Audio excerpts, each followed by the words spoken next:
Assalamualaikum warahmatullahi wabarakatuh.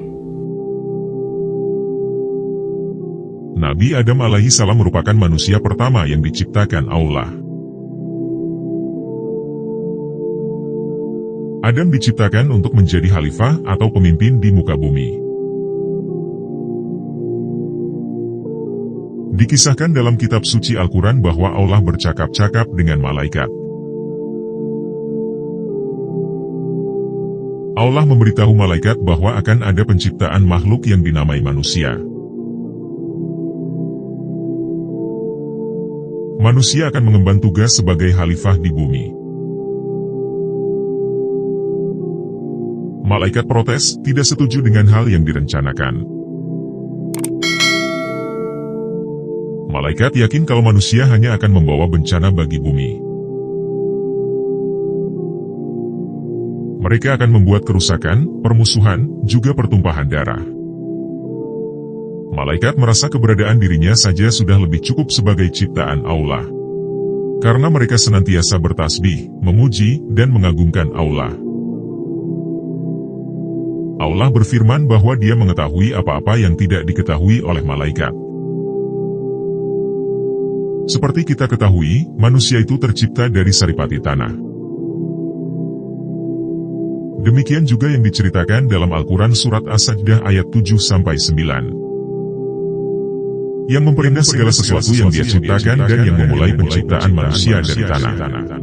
Kemudian Dia menjadikan keturunannya dari saripati air yang hina, air mani. Kemudian Dia menyempurnakannya dan meniupkan roh ciptaannya ke dalam tubuhnya dan Dia menjadikan pendengaran, penglihatan dan hati bagimu, tetapi sedikit sekali kamu bersyukur. Quran Surat As-Sajdah ayat 7-9. Surat ini menceritakan bahwa Allah mengetahui hal yang gaib dan nyata. Dia menciptakan wujud sempurna manusia dari tanah. Dia juga menciptakan keturunan manusia dari air mani. Kemudian ditiupkan roh untuk menghidupkan. Dia juga yang menciptakan pendengaran, penglihatan dan hati. Setelah Nabi Adam diciptakan, Allah memberi perintah pada malaikat dan iblis untuk bersujud padanya. Walaupun para malaikat diciptakan dari cahaya, mereka taat pada perintah Allah. Para malaikat kemudian bersujud pada Nabi Adam. Lain halnya dengan iblis. Ia merasa derajatnya lebih tinggi dari Nabi Adam dan menolak untuk bersujud. Iblis memang diciptakan dari api. Itu sebabnya ia tidak mau bersujud pada Nabi Adam. Adam yang diciptakan dari tanah dianggap lebih hina kemuliaannya oleh iblis. Surat Al-Baqarah ayat 34 menjelaskan hal ini. Sujudlah kamu kepada Adam, maka sujudlah mereka kecuali iblis. Ia enggan dan takabur dan ia termasuk golongan orang-orang yang kafir. Kelancangan iblis membangkang membuat Allah sangat murka. Iblis telah durhaka, dan hukumannya adalah keluar dari surga. Iblis yang sombong bukannya bertobat dengan hukuman yang diberikan. Ia malah mengeluarkan sumpah akan menggoda Nabi Adam dan keturunannya agar sesat. Iblis ingin manusia menemani dirinya di neraka. Nabi Adam memiliki segalanya di surga. Adam bisa mengambil dan menikmati apa saja yang ada di dalamnya. Walaupun begitu Adam merasa kesepian. Kodratnya sebagai manusia yang butuh ada manusia lain muncul.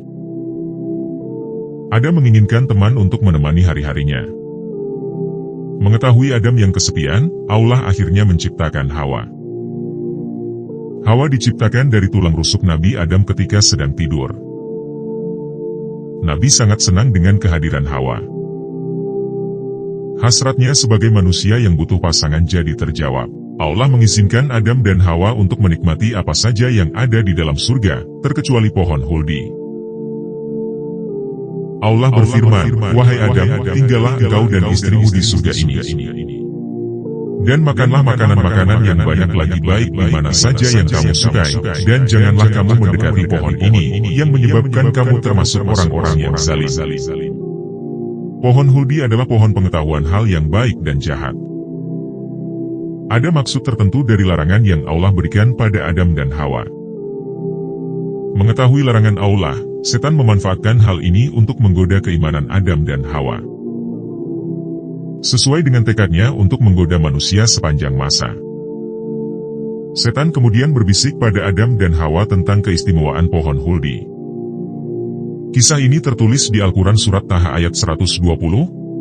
Wahai Adam, maukah aku tunjukkan kepadamu pohon keabadian, huldi, dan kerajaan yang tidak akan binasa? Demikian iblis membujuk mereka. Huldi sendiri merupakan nama pemberian iblis. Iblis menghasut Adam dan Hawa dengan mengatakan maksud Allah melarang mereka. Bahwa Allah disebutkan oleh iblis tidak mau membuat Adam dan Hawa kekal. Iblis dengan penuh semangat merayu mereka untuk memakan buah terlarang. Adam dan Hawa yang dilengkapi dengan nafsu sebagai manusia akhirnya tergoda. Rayuan iblis berhasil menggoyahkan keimanan mereka dan jadi tidak taat pada Allah. Ketika Adam dan Hawa memakan buah huldi, sesuatu yang memalukan terjadi. Nabi Adam dan Hawa menyadari kalau tubuh mereka jadi telanjang. Selain itu, Adam juga merasakan sakit perut yang hebat. Adam baru merasakan rasa ingin buang hajat, dan ia kebingungan. Surga adalah tempat suci, apa sepantasnya mengotorinya? Demikian yang ada dalam pikiran Adam. Allah kemudian menyindirnya atas keinginan tersebut. Sekaligus juga menyindir tentang ketidaktaatannya. Surat Al-Araf ayat 22-23 menceritakan kejadian ini. Dalam surat ini Allah mengingatkan akan larangannya pada Adam. Juga mengingatkan Adam akan peringatannya tentang kebusukan setan. Adam kemudian memohon ampun dan bertaubat pada Allah. Diceritakan Hawa digoda iblis dalam wujudnya yang berupa ular. Namun, tidak dijelaskan siapa dahulu yang memakan buah terlarang itu. Ada yang meyakini huldi adalah pohon apel yang diambil dari bumi. Karena itu huldi disebut memiliki sifat bumi atau tanah, yaitu sifat dasar tanah. Tanah disebut sebagai tempat yang pantas untuk membuang kotoran. Buah huldi bisa membangkitkan hawa nafsu dan membuat lupa diri. Allah melarang Adam memakan buahnya karena bisa membuat dirinya jadi kotor. Kotor dalam artian nafsunya ternoda dan mempengaruhi sifat dasar manusia yang penuh dengan ketidakpuasan. Bisa dikatakan pohon huldi diciptakan sebagai cobaan bagi Adam dan Hawa. Ujian dari ketaatan seorang hamba pada penciptanya. Namun terlepas dari itu semua, Allah memang menakdirkan manusia untuk turun ke bumi dan menjadi pemimpin di tempat itu. Manusia diciptakan bukan dengan maksud untuk pemimpin di surga. Meskipun Adam dan Hawa telah bertaubat, Allah tetap memberikan hukuman pada mereka dengan turun ke bumi. Turunlah kalian dari surga menuju bumi. Dan kalian akan menjadi musuh satu sama lain. Kalian akan memiliki tempat tinggal di bumi sampai batas waktu tertentu. Quran Surat Al-Araf 24-25. Nabi Adam dan Hawa tidak diturunkan pada tempat yang sama. Nabi Adam diturunkan di puncak Bukit Sri pada di daerah Sri Lanka, sedangkan Hawa diturunkan di daerah Arab. Mereka berdua bingung dan sedih karena diturunkan terpisah.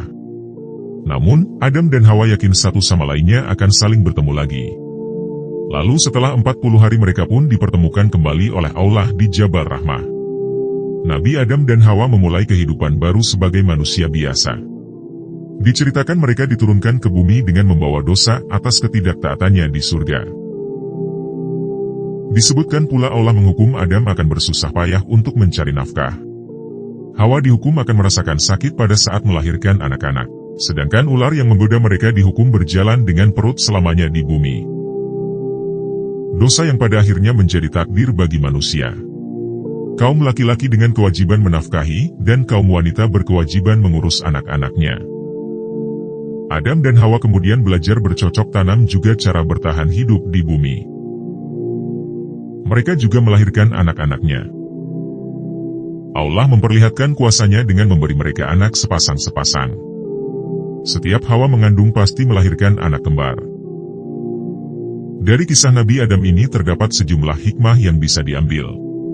Sebagai manusia, sudah selayaknya kita memahami bahwa iblis adalah musuh yang akan terus menggoda hingga membuat manusia sesat. Allah juga selalu menerima tobat setiap hambanya yang bersungguh-sungguh. Jangan lupa subscribe, like, komen dan share.